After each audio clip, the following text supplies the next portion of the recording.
What is up, though, Lions fans? It's your boy Chef, and you already know what time it is. We are back for episode number 33 of the YAK pod. And you know, we're going to continue talking about this free agency. We're going to give updates, and we're going to go through some opinions about some of the moves that happened around the league and the moves pertaining to the Detroit Lions. Now, before we get started, I'm going to ask you to go ahead and subscribe. Also, smash that like button, turn on notifications. It helps me get the algorithm on my side and push this content out there. And if you like what you're seeing and you enjoy it, then you want the algorithm on my side. Let's get to it. Now, this is day 3 of free agency.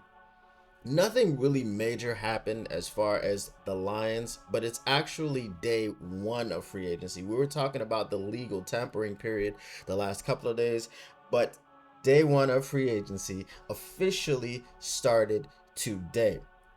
Some of the Lions targets were made unavailable, like Khalil Mack. Maybe he was a target, maybe he wasn't a target. I did an episode about people that were surprise cut candidates, and he was my top surprise cut candidate, but he restructured his contract in order to be able to stay with the Los Angeles Chargers. So he is going to be staying in LA, and he is not available for the Lions to sign. And again, that was his choice. That's what he wanted to do. That's where he wanted to stay. Mike Williams of the Los Angeles Chargers was released. And I'm here to tell you right now, we don't care. We don't care. Come on now. Mike Williams. I mean, I've seen some Lions fans talking about signing Mike Williams, pick him up. I mean, Mike Williams is too expensive to be as injured as he is. I mean, I guess he's a Brad Holmes guy because he's injured all the time, but his price tag is too hefty for him just not to be available. And I think some of his injuries are like back injuries, and back injuries are tricky. Back injuries can linger. Back injuries are not anything to play with. Remember Big V, he was hampered by lingering back issues. So that's not somebody that I would think that we're going to bring in. When you look at the list of receivers that we met with at the combine, they are all 6'1", 6'2", and up type of guys, which, you know, they kind of fit the mold of a Mike Williams, an ex-receiver. So give me Xavier Legette and just call it a day. I don't have too much to say about Mike Williams. That is my opinion on that. The other thing with the Chargers is Joey Bosa. I haven't seen word yet about anything happening with him. I'm not touching Joey Bosa with a 10-foot pole. Joey Bosa does not play football. He plays less football than pretty much any big ticket person that I've ever seen in the NFL. He's not on Ben Simmons level of the NBA, but you know, he's on the sidelines in street clothes more than Anthony Davis. Let's just say that. But so I'm not touching Joey Bosa, even if he becomes available. And also there was, you know, the video of him drunk trying to fight fans and all these things. I don't think he's a Brad Holmes, Dan Campbell type of guy. He just isn't. So that's probably not someone that they're going to bring in. Hopefully they will not be bringing that guy in. The Lions did some house cleaning. They have tendered 1 of 6 restricted free agents, Brock Wright, and either signed or tendered 5 of 6 exclusive rights free agents, including James Houston and Keoti Iwosika. They did not tender Khalil Dorsey, Jerry Jacobs, Chase Lucas, Scott Daly, Benito Jones, and Anthony Pittman.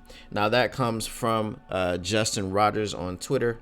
If you have not seen the tweet and you want to go and see it, if you are following Justin Rogers, you can find it there. If you are not following Justin Rogers, what are you doing? He is one of the top Lions beat writers. I've been following him for a number of years, and you should be too. But anyway, James Houston. I mean, we officially have a problem. The problem is back officially. He was an exclusive rights free agent. I don't think that there was any doubt about whether he would be brought back or not.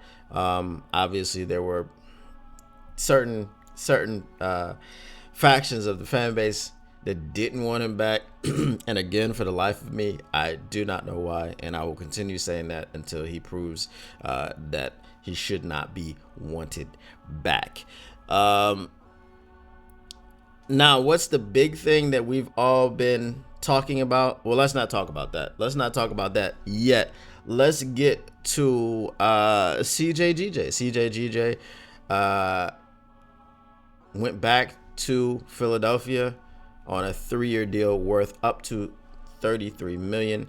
That doesn't mean he's getting $33 million. Obviously, there are incentives there. Probably one of the big incentives is going to be amount of games played, because as you know, he only played in 12 games the season before he signed with us. So he was with Philly that season. He played in 12 games. He led the league in interceptions.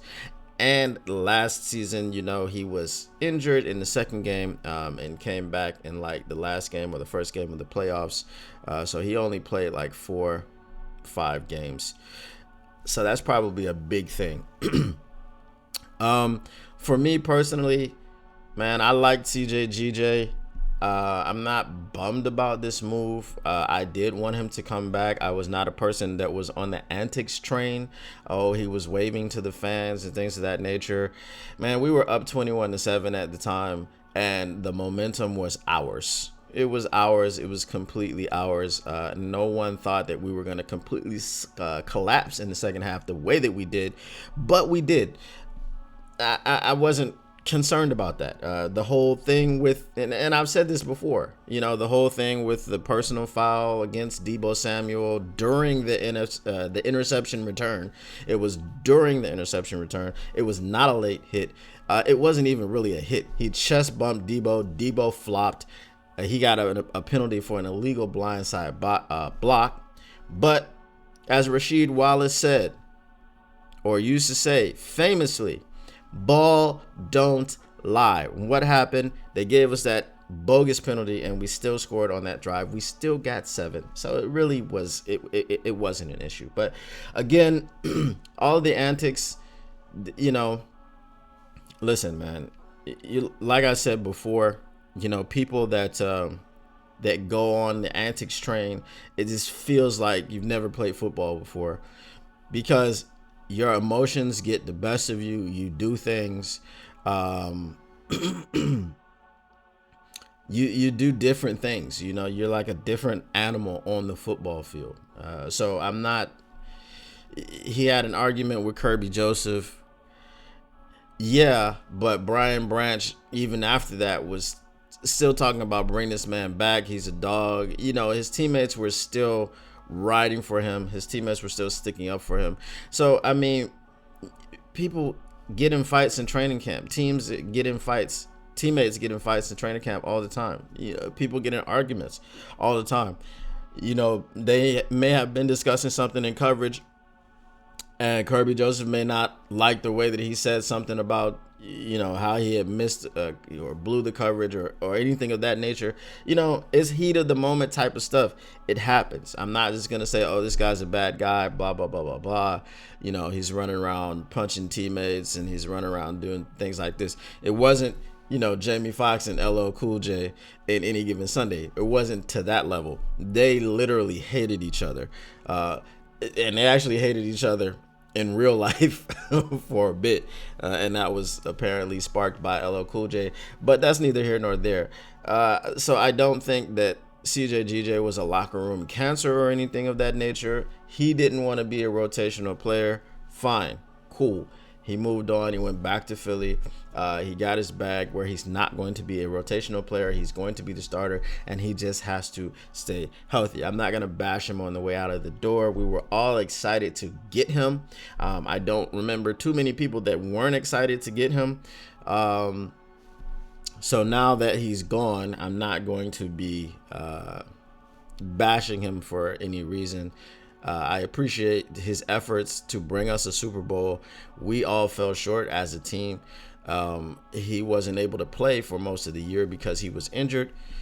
And that's the way it is, man. It's water under the bridge. And let's move on to the next one. Now, Carlton Davis had his introductory press conference today, and he talked about how he was a dog. Just pretty much. He said he was a shutdown corner. He has that confidence. He said also that he is a show them first, not a talker. He wants to show you first. He wants to establish his reputation here first through his actions, through his play. And he doesn't want to talk about too much. Doesn't want to prop himself up too much. He just says he's a dog. He's a number one. He's a shutdown corner. He's going to lock people down.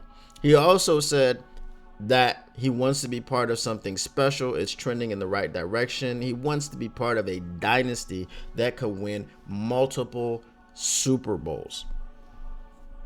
This is a man coming to the Detroit Lions talking about dynasties and multiple Super Bowls. Is he crazy?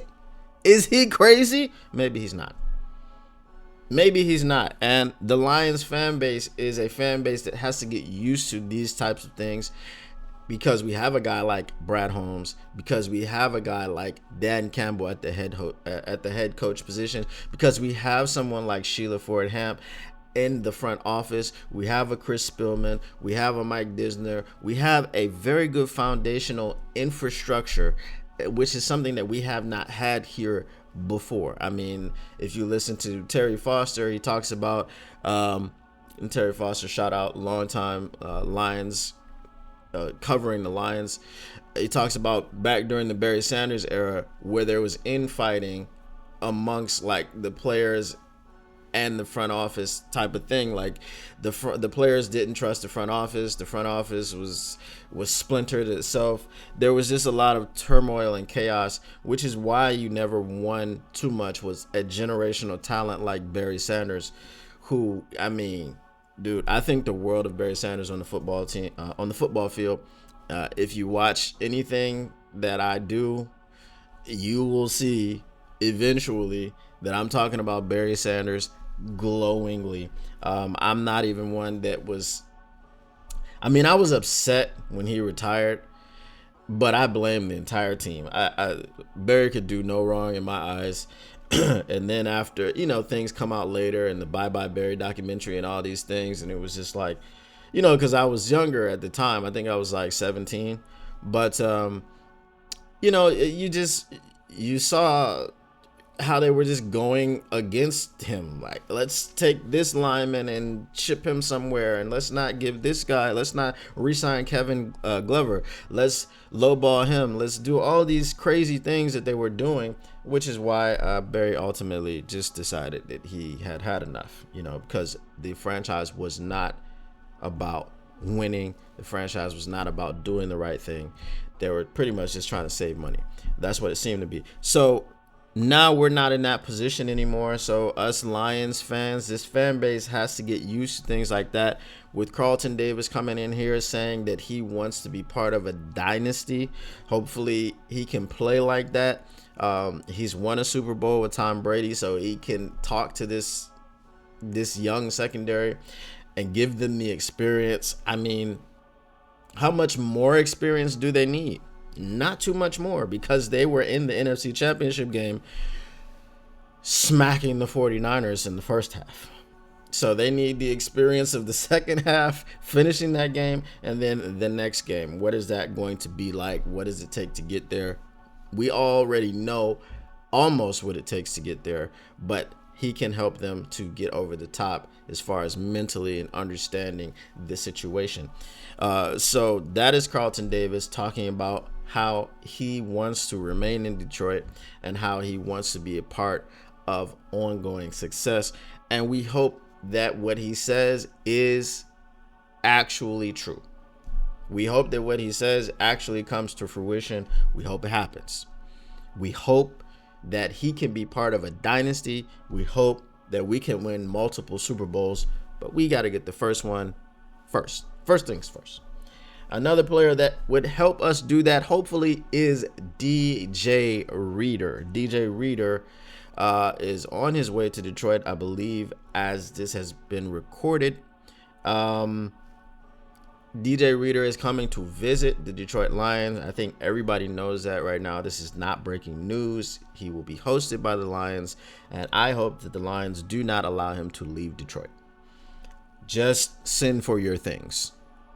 That's it. Lil Wayne tells a story about how he went to Miami, and his mom called him and was like, just give me your address so I can send your clothes. That same thing needs to happen with DJ Reader.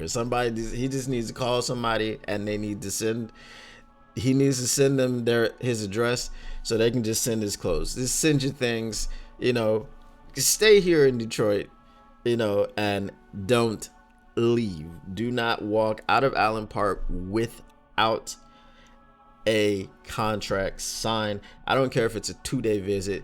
Don't walk out of Allen Park the first day without a contract signed. Once you get a contract signed, let me take that back. Once you get a contract signed, you can go get your clothes. You can, if you've got certain things that you need and you don't want nobody going through your stuff, I get it. I understand. You can go get that stuff from Cincinnati after you have signed a contract in Detroit.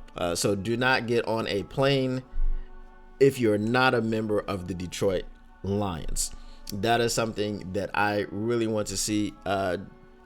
This is a man who will instantly make that secondary better.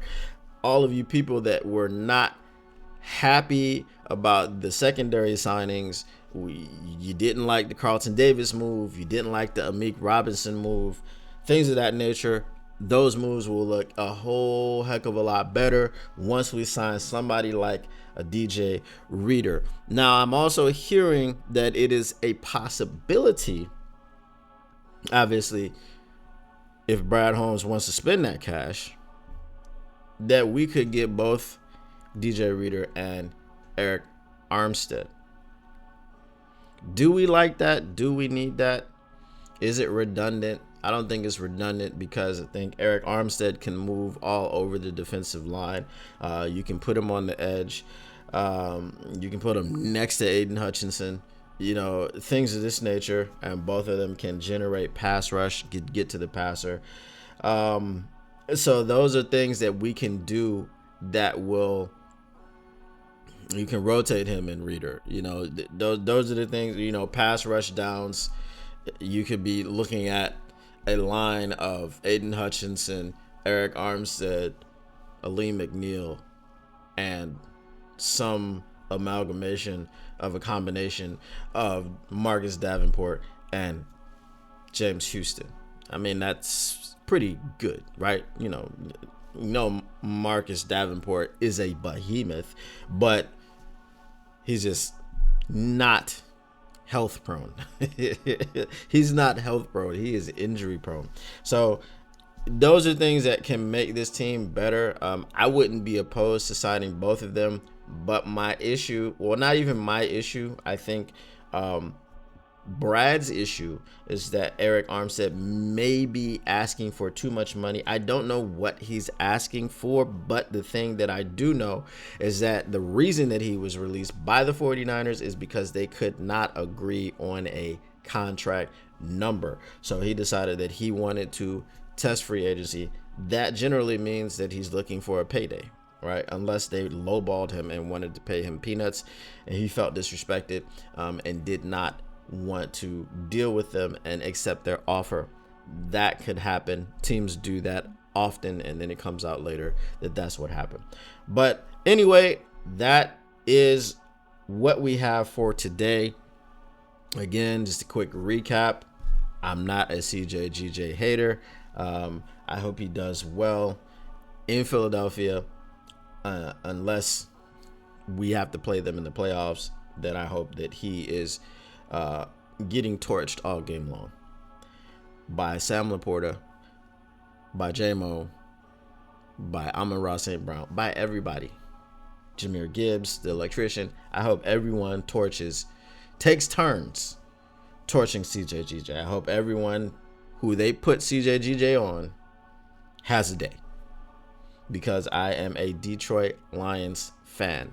I am not a fan of the Philadelphia Eagles or any other NFL football team. So, like I said, best of luck to you. DJ Reader, Eric Armstead. I mean, if you can get them both, I think that greatly bolsters what you're able to do in the draft. You know, if you're able to get a DJ Reader and an Eric Armstead, then you're able to go ahead and get that Xavier Legette, or you're able to go ahead and get that corner. I've seen Xavier Legette mocked to the second round. My feeling about Xavier Legette is that teams see what happened with DK Metcalf, and they see how they didn't get him in the first round, and they see what he's turned into. And Xavier Legette's pro comp is DK Metcalf. He's huge and fast. Of course, you know, he ran a 4.39 40. I think he's like 6'3", just built like a brick house. So I'm not sure. I think some team might just go, hey, you know, we got to go ahead and get that guy because we missed out on DK Metcalf. You know, it is what it is. But again, you know, you can stay in that 29 spot, or you can really do something like going up to get a Jared Verse or something of that nature. If you were able to do that, man, that defensive line would be a monstrosity. It would go from our weakest link to probably our strongest unit in a span of a few weeks. So that's what I'm thinking. You guys let me know in the comments below. Let me know what you think about it. Do you agree? Do you disagree? If you agree, that's great. If you disagree, that's also great. We like dialogue around here. We are not shy to talk about why we think a certain way, why we feel a certain way, and why you should too. So, as always, subscribe, hit the like button, like it did something to you. Be the type of friend that tells another friend what is happening around here. Share the pod, share these glorious experiences that you are having in this kitchen. Share the meals that we are cooking up. We are cooking up NFL free agency today, and we probably will be doing that throughout at least the first week until things kind of calm down. All the big name people are gone, and there's nothing else really to talk about except for mock drafts and getting ready for the draft. Also, let me know if you think that the Lions should sign Jadeveon Clowney. That's a name. He's out there. He's available. What do you guys think? I don't think that he's going to cost too much. That's the type of player that I would want on my team. So let us know. Let us know. Until next time. Peace.